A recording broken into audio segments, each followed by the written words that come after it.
ആരോഗ്യ പരിപാലന ചികിത്സാ രംഗങ്ങളിൽ കേരളം നടത്തുന്ന കുതിച്ചുചാട്ടത്തിന്റെ മഹനീയ ദൃഷ്ടാന്തങ്ങളാണ് മുഖ്യമന്ത്രി പിണറായി വിജയൻ ഇന്നലെ വൈകിട്ട് കളമശ്ശേരി മെഡിക്കൽ കോളേജ് ക്യാമ്പസിൽ ഉദ്ഘാടനം ചെയ്ത ക്യാൻസർ റിസർച്ച് സെന്റർ കെട്ടിട സമുച്ചയവും ഫെബ്രുവരി 7-ന് കോഴിക്കോട് ചേവായൂരിൽ ശിലാസ്ഥാപനം നിർവഹിച്ച ഇൻസ്റ്റിറ്റ്യൂട്ട് ഓഫ് ഓർഗൻ ട്രാൻസ്പ്ലാന്റേഷനും. ഊർജ്ജസ്വലവും വികേന്ദ്രീകൃതവും ഏതൊരാൾക്കും പ്രാപ്യവുമായ ആരോഗ്യ പരിപാലന ചികിത്സാ സംവിധാനമാണ് കേരളത്തിന്റെ പൊതുജനാരോഗ്യ മേഖല എന്നത് പരക്കെ അംഗീകരിക്കപ്പെട്ടിട്ടുള്ള വസ്തുതയാണ്. സംസ്ഥാനത്തെ സ്ത്രീ പുരുഷന്മാരുടെ ഉയർന്ന ആയുർദൈർഘ്യം, ഏറ്റവും കുറഞ്ഞ ശിശുമരണ നിരക്ക് തുടങ്ങിയവയെല്ലാം അതിന്റെ ജീവിക്കുന്ന സാക്ഷ്യപത്രങ്ങളാണ്.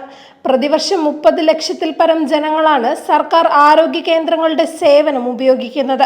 885 പ്രാഥമിക കുടുംബക്ഷേമ കേന്ദ്രങ്ങൾ, 152 ബ്ലോക്ക് കേന്ദ്രങ്ങൾ, 88 താലൂക്ക് ആശുപത്രികൾ, 14 ജില്ലാ ആശുപത്രികൾ, 1 ഡസൻ സർക്കാർ മെഡിക്കൽ കോളേജുകൾ ഉൾപ്പെടെ 1200-ൽ പരം സ്ഥാപനങ്ങളുടെ ഒരു ബൃഹത് ശൃംഖലയാണ് കേരളത്തിന്റെ പൊതു ഉടമസ്ഥതയിലുള്ള ആരോഗ്യ പരിപാലന ചികിത്സാ സംവിധാനം.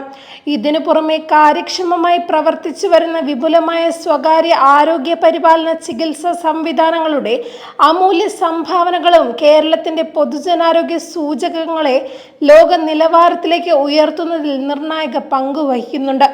എന്നാൽ സമൂഹത്തിലെ മഹാഭൂരിപക്ഷത്തിനും സ്വകാര്യ ചികിത്സാ സംവിധാനങ്ങളിലെ ഭാരിച്ച ചെലവ് താങ്ങാനാവാത്തതാണെന്നത് അനിഷേധ്യമായ വസ്തുതയാണ്.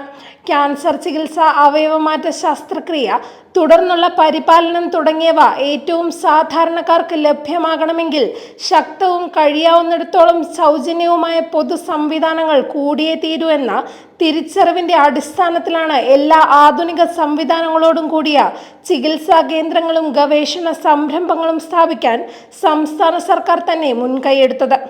1981-ൽ സംസ്ഥാന കേന്ദ്ര സർക്കാരുകളുടെ സംയുക്ത സംരംഭമായി തിരുവനന്തപുരം മെഡിക്കൽ കോളേജ് ക്യാമ്പസിൽ ആരംഭിച്ച റീജിയണൽ ക്യാൻസർ സെന്ററും ഗവേഷണ കേന്ദ്രവും ഇന്ത്യയിലെ 2 ഡസനിൽ പരം അത്തരം സെന്ററുകളുടെ പട്ടികയിൽ മുൻനിര സ്ഥാപനമായി മാറിക്കഴിഞ്ഞു.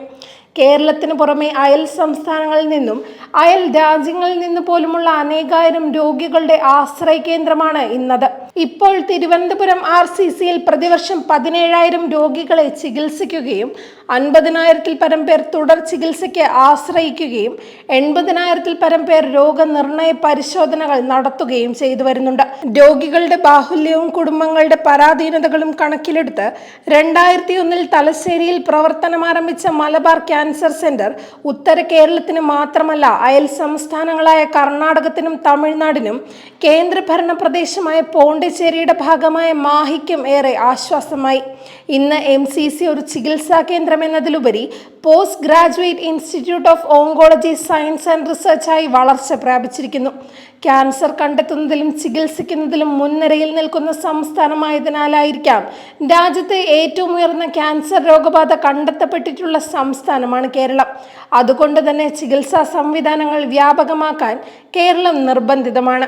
ആ ആവശ്യത്തിന്റെ പൂർത്തീകരണമാണ് ഇന്നലെ ഉദ്ഘാടനം ചെയ്യപ്പെട്ട കൊച്ചിൻ ക്യാൻസർ റിസർച്ച് സെന്ററിന്റെ പുതിയ കെട്ടിട സമുച്ചയത്തിലൂടെ സാക്ഷാത്കൃതമായത്.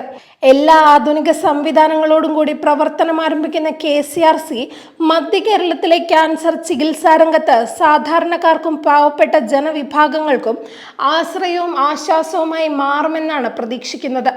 ആരോഗ്യ പരിപാലന രംഗത്ത് വിപ്ലവകരമായ മാറ്റങ്ങൾ കൊണ്ടുവരാനും രോഗബാധിതർക്ക് മെച്ചപ്പെട്ട ജീവിതം ഉറപ്പു നൽകാനും കഴിയുന്ന ചികിത്സാ ശാഖയായി അവയവമാറ്റ ശസ്ത്രക്രിയയും തുടർ ചികിത്സാ സംവിധാനവും കേരളത്തിൽ വളർന്നു കഴിഞ്ഞു.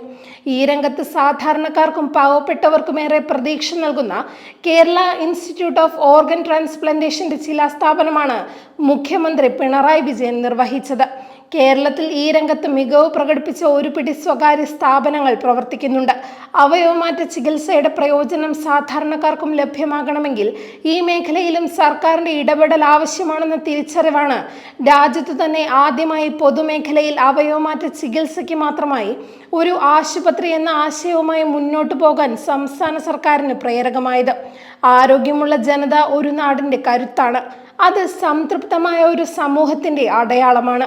അത് ഉറപ്പുവരുത്തുന്നത് രാഷ്ട്രീയത്തിനുപരിയായ ജനങ്ങളോടുള്ള പ്രതിബദ്ധതയുടെ പ്രഖ്യാപനമാണ്. ആ പ്രതിബദ്ധതയാണ് ഇടതുപക്ഷ ജനാധിപത്യ മുന്നണിയുടെ രാഷ്ട്രീയ നിലപാടുതറ. ആ രാഷ്ട്രീയ നിലപാടിന്റെ പ്രകടനത്തിനും പ്രഖ്യാപനത്തിനുമാണ് കേരളം സാക്ഷ്യം വഹിക്കുന്നത്.